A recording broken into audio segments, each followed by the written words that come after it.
as a genre has a formula that is well known to most of, if not all, anime fans at this point. Since the formula is so straightforward, the world, characters, or even the magic has to do its fair share to pull you into the plot. Let's see if this isekai is the world you want to spend your time in as I dive into the first 3 episodes of The Wrong Way to Use Healing Magic. This week on the first 3, the segment of the Mr. Psyke Show where I dig into and spoil the first 3 episodes of an anime that looked interesting to me this season. Come along with me while I use entertaining you and making YouTube videos as an excuse to watch more shows. Hello, my name is Mr. Psyke, and welcome to my show. Episode 1, Dragged into Another World. We're starting off with a high school and the bustle of students going about their day-to-day, with an unnamed character giving his monologue about how some kids just don't stand out. As the camera pans to the popular kids, his monologue finishes up and we land on Usato, the so-called ordinary kid outside in the rain, alone, setting up to save some birdies. Flash forward to the poor guy now stuck inside with a really bad storm outside, essentially having gotten a lot stronger, stranded in what looks like his gym building, I guess. Enter the aforementioned popular kids who walk into Usato overlooking an umbrella that isn't his in a bin, commenting to himself that he could never put somebody out like that. He's shown a lot of character. We like this guy so far. After some back and forth where Inazumi, the female character, and Kazuki, the male character, break Usato's social barrier brain bubble and decide to be nice to the loner kid and walk with him umbrella in hand to his destination. As we move to the kids walking together in the rain, they discuss some high school back and forth about how the non-popular kids view the two. How Usato found them unapproachable despite, Inazumi and Kazuki protesting that label, and how they're all in the same class level, so they should have no problem chit-chatting with one another. Somewhere during the walk, the 2 more popular of the group begin to hear a faint sound of bells. They keep asking Usato if he hears it. He says no. Before they have any time to sort out the sound, a giant golden circle appears below them and engulfs them. Usato mutters to himself, "Is this gate to another world?" And very quickly, and expressing the first sign of the tone in this, they flash over to Inazumi's face as she's excitedly wondering if they're gonna see monsters. She's like revving up, it's great. The haze clears from their transportation and the characters awake in front of King and Court. King Lloyd addresses the crew and says they use the one-way gate magic to bring the chosen heroes to their land to help them fight the Demon King and their invading armies. As the group voices their protests and asks, why us? King Lloyd explains only true heroes can hear the bells of summoning, which prompts a panic look from the team because Usato's lack of tinnitus earlier on. The team is sent off to a room with a young cleric-looking girl who is presenting an orb to the team, stating if they touch the orb, it will reveal what kind of magic they can use. Some combo between the trio reveals that Usato may have magic, even though he isn't technically a hero. They check one at a time, first Inazumi, who gets lightning, and she's very overjoyed about that, and then Kazuki, who gets light magic, which is said to be pretty good and also rare, but Kazuki still has his hesitations about being in this new world. Usato, who hesitantly touches the orb, reveals a low green glow. Usato's slight joy and relief that he might not be here for nothing is immediately stricken down by the look of horror on the cleric girl's face. The sudden ripping of Usato from the room as the cleric drags him back into the king's chambers to deliver the news is hilarious. She pants furiously before her, her very, Usato's like tripping out and behind her, just confused, getting dragged along. The cleric tells her lord that Usato's orb has turned green, and the entire court, including the king, look as though they have all just witnessed the cleric woman kick a small puppy. If you're a gamer, nerd, anime fan, or anyone who knows about magic tropes, you're probably sitting there wondering, why are they freaking out about healing magic? It's green. They don't reveal to Usato it's healing yet, But the fear doesn't seem to be because of the healing magic itself, but maybe something else. Then the ominous energy in the room intensifies. The most menacing character we've seen thus far stomps into the room, her tidy white outfit flowing behind her, force almost as powerful as her green hair flowing over. Her face is determined and strong, and her name is Rose. Everyone in the room is immediately keen to shut up about Usato. Rose gives her spiel to the king about some business and then appears to be on her way out. Usato, before she gets out the door, asks, "What about my green magic?" With the same panic and hurry as before, the cleric uses bubble magic to transport Usato the hell out of that room. He's sped out the hall, and even though he's launched out the hall, out the castle door, and up into the air in a split second, Rose, pure force, she's running on speed, out the door, air pulse jumps into the air, punches the bubble, grabs Usato, and then she tells everybody, "Listen, I'm borrowing him. I'm borrowing this guy." She takes Usato to her rescue team a little way outside the castle. As a healing user herself, Rose has taken Usato under her wing to train. Healing magic is very rare in this world, so she decides to take him under. He has a quote where he says, "With every fiber of his being, he does not want to be there, but he's also very stubborn, and so is Rose. So he's gonna train, and it's gonna be brutal." Rose is super dope, the jokes are pretty good, and we're gonna be moving on to episode 2. In episode 2, Usato wakes up at his new home, the rescue team cottage. Here, he's staying with Rose's team of assistants who are more like a pirate crew of bros when you compare them to the court at the castle. Usato is starting his training here, and the warning amongst the boys is it's probably going to be brutal. Kazuki and Inazuma. Did I forget her name? Inukami. Kazuki and Inukami come to visit Usato, and they're worried about his current kidnapping by Rose. Usato is determined to train so he can be useful despite the looming Rose, who is loud, strict, and ready to put Usato through hell. This drive seems to be putting something into his team of companions that go back to their castle to also start their training. The opening sequence is a very shonen-esque rock tune that has got the Zero to Hero themes going on throughout the intro, but you know, it's a cool one. I like it. Rose wants Usato to run, so the training montage that ensues is lots of running. Rose runs Usato like a workhorse. We get a sequence of days. Day 2, and it's just mostly running. Day 3, more the same, and Rose is pushing from behind. Usato doesn't know if this is what he was expecting. Day 4, and he's running with the crew this time, but they're all lapping him. Day 5, and he's getting a bit faster, and towards the end, we're starting to witness some green sparkles coming out the back of his hand. As day 6 rolls around, although he is persevering, he's beginning to get fed up with Rose and her being such a hard ass all the time. He starts cursing at her under his breath and mutters about how he's gonna talk about her in his journal. However, we're getting more green sparks. Day 7, he says he's been running so much he thought he would die, but he's able to cure himself as he runs now. Now that he's learning, the end of his training is now including Rose, giving him an ass whooping in the most literal sense. Day 8, he's getting pissed off from the whippings, but he keeps taking the crap.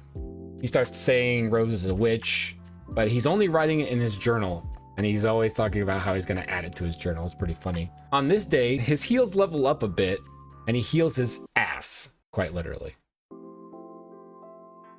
By day 10, he can manifest his magic more readily, and although the running and beatings are still rough, he can heal on the fly, and he's much more focused.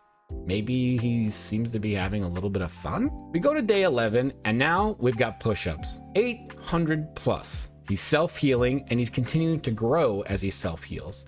His drive is getting better. He has an inner drive to protect his friends.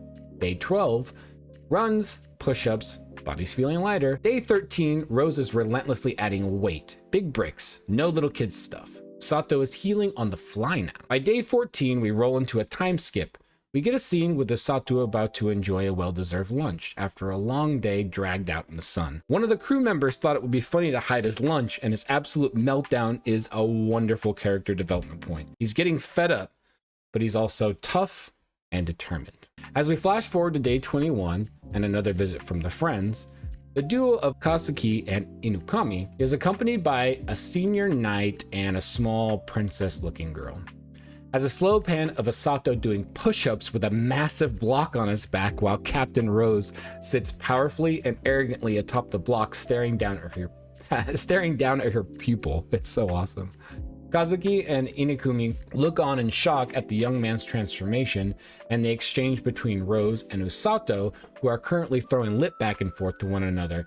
It's truly a priceless scene. They stop to greet the visitors, and the senior officer traveling with the duo immediately starts scolding Rose for being way too harsh on the kid. Rose is unmoved, and they begin a yelling match back and forth as the trio go to sit down and talk about their training and catch up while the princess is there. They enjoy some delicious pie, and Inukami and Kazuki comment on Usato's resolve. He wants to be as helpful as he possibly can. He has a fleeting thought of if he can train his brain to match his new body, but they just kind of have a good chat and a little lunch, and it's a great scene. As we reach the peak, literally the peak at the end of the episode, that is to say, Rose and Usato are on the peak of the mountain overlooking the forest. Rose tells Usato to truly train, he needs to up his game and hunt a giant grizzly bear.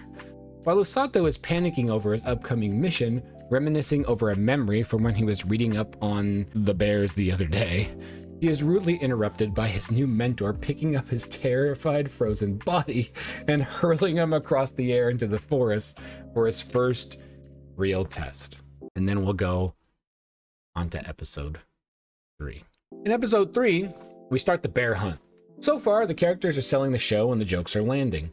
Good example is straight into Usato's hunt. He begins searching only for the bear to be immediately chasing out behind him. He says, "I wonder if the bear can match my speed," only for a millisecond to pass before he's screaming, "The bear is matching my speed!" Then he gets the courage to take a stand, and the second he does, more bears jump out and join the chase. Usato escapes to a waterfall, and after recovering and composing himself, he starts trying to hunt the bear again. During his hunt, he comes across a cute rabbit monster, completely black in color and obnoxiously adorable, who is hurt out in the woods. A quick heal up of the bunny, and he takes a liking to Usato, begins following him around and trying to help him trail the bear. You get a lot of him trying to track, kind of talking back and forth the bunny. After following some tracks, Usato finally finds his large gray grizzly prey and his 2 blue bear companions, and the scene isn't sitting quite right with him. The blue grizzlies are Mama Bear and Baby Bear, respectively.